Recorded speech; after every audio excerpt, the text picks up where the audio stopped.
In the 18th century, at the beginning, there were isolated individuals who criticized slavery and some Quakers, but nobody did anything until the American Revolution.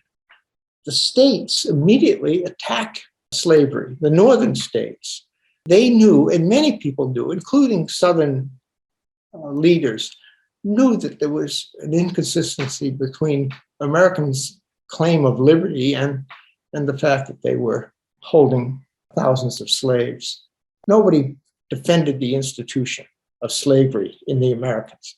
They all made excuses for it who didn't want to act on it. But the northern states began acting, and it's the first example in history of a state that had legalized slavery to abolish it. Those northern states, and by 1804, all of the northern states, 8 of the 13 states, had legally abolished slavery. Now, sometimes they're grandfathered in because they didn't want to throw people out into the free world without any education or skills. So that it was grandfathered in. And so sometimes you had slaves in New Jersey as late as the 1840s and 50s.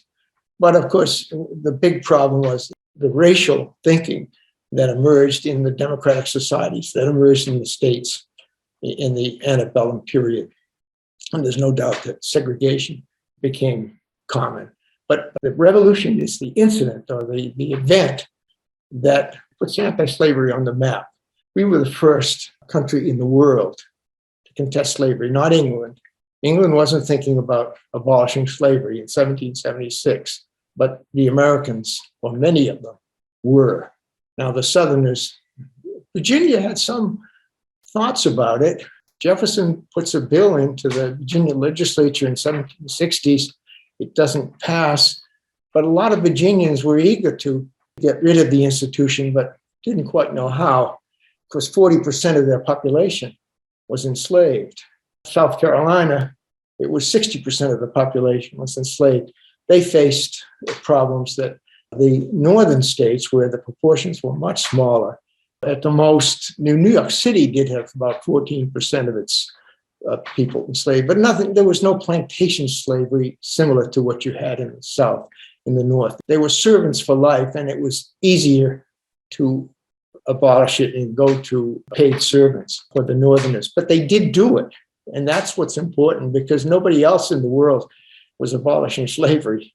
And so the American Revolution is important for that. That was part of the Enlightenment ideas that people like Jefferson had, along with education and reforming the inheritance patterns, ending primogeniture and entail, which were legal devices that sustained an aristocracy, and religious freedom. These are all efforts by the states to bring their societies into more enlightened status. And anti-slavery was an important part of that effort, that Enlightenment effort. It's the revolution that makes slavery a problem. It hadn't been a problem before, taken for granted in the way that people have servants today. They didn't think about it until the revolution was, for the most part, was not seen as a great evil. It's the revolution that makes it an evil. And from that moment on, slaveholders are put on the defensive, and they have to find arguments to defend an institution that they had never had to defend before.